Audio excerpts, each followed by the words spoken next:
In the heart of San Francisco, where skyscrapers gleamed like dreams and the streets buzzed with energy, lived a young man named Ryan Carter. At 28, Ryan had all the makings of success: a degree from a top university, a decent job at a tech startup, and a circle of friends who admired his sharp mind. But behind his confident smile was a mind constantly at war. Ryan's greatest enemy wasn't poverty, rejection, or failure.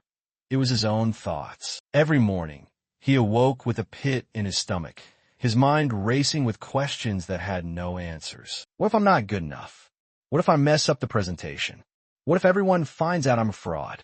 These thoughts came like waves, relentless, irrational, and paralyzing. He wasn't alone in the room, yet he felt surrounded by invisible forces, dragging him down into a mental whirlpool of self-doubt and fear. He had read books, watched motivational videos, and even tried meditation, but nothing stuck. The thoughts kept coming. One night, after yet another panic attack that left him sweating and breathless on his apartment floor, Ryan decided he had to change. Not just manage, transform. That's when he remembered his grandfather. Ryan's grandfather, Elijah Carter, lived in a small town in Montana. A retired Army officer turned woodworker, Elijah was the kind of man whose calm presence could silence storms. Ryan remembered the stories Grandpa used to tell. Not just war stories, but tales about the battles within, the ones no one else could see. With a spontaneous click of a booking button, Ryan packed a small bag, took a week off work, and flew to Montana. When he arrived, Elijah was waiting at the porch as if he had known Ryan was coming all along. "You look like you've been running a marathon in your mind," Elijah said with a knowing smile. "Come on inside. You need more than just rest." That evening, as the sun dipped behind the mountains, Elijah brought Ryan to his workshop. It was a simple shed with tools, sawdust, and the rich scent of pine. On the center table stood a wooden carving of two wolves, one snarling, wild-eyed, the other calm, noble, and strong. "You remember the story of the two wolves?" Elijah asked. Ryan nodded. "The one about the battle inside every person?"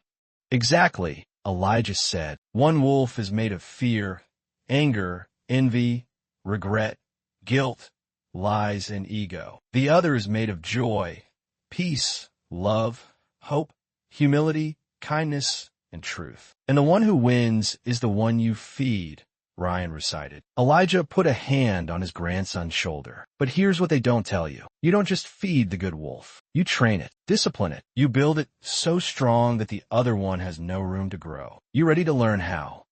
Ryan's eyes lit up. More than ready. The next few days became a boot camp for Ryan's mind. Each morning began before sunrise, with Elijah guiding Ryan through a series of physical and mental exercises. Chopping wood, writing down thoughts, breathing deeply in silence by the river. Every task was simple, yet profound. But it was on the third morning that something shifted. Elijah handed Ryan a notebook. "Today, I want you to write down every wasteful thought that comes to you. Every what if, every fear, every regret. Don't filter, don't judge, just write." Ryan wrote. For hours, pages filled with sentences like, "I'm not good enough. I'll never succeed. I should have done better. People think I'm weak." When he showed it to Elijah, the old man nodded. "Good. Now let's burn it." They stood behind the shed, watching the notebook turn to ash in a metal barrel. "You see those flames?"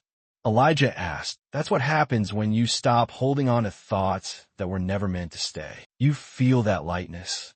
That's your mind being free. But don't stop here." That afternoon, Elijah led Ryan to a garden behind the house. It wasn't large, but it was vibrant, with flowers, herbs, and fruit-bearing plants. "Your mind is like this garden," Elijah said. "If you don't pull out the weeds, those wasteful thoughts, they take over. But you also have to plant good seeds. Intentional thoughts, daily." He handed Ryan a trowel and a packet of seeds. "For each negative thought you wrote, I want you to replace it with something true and powerful. Say it aloud as you plant." Ryan knelt and whispered, "I am worthy. I am growing. I am enough. I choose peace. I choose courage. One seed, one truth at a time." On the sixth day, Elijah woke Ryan before dawn. "We're climbing the peak today." The hike was grueling. The trail wound through rocky terrain and steep inclines. There were times Ryan wanted to quit. his legs trembling, his breath shallow. But Elijah kept saying, "One more step, always one more." At the summit,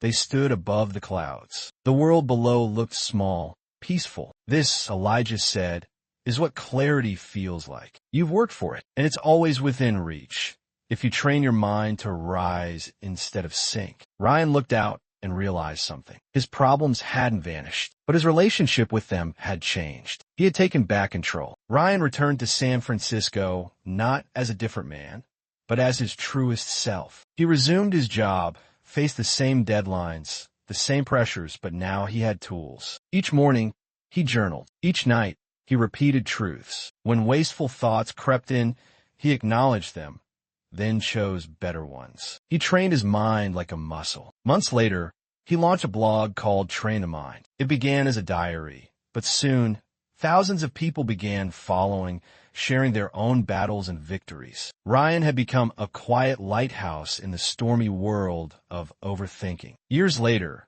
Ryan returned to Montana, this time with his own son, Noah. Elijah, older but still strong, smiled as they sat under the same porch. "Did it work?"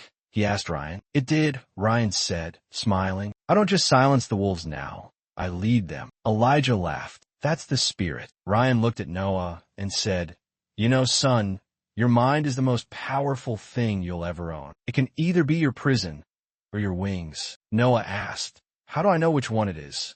Ryan smiled. "By what you choose to think every single day." And so the legacy continued.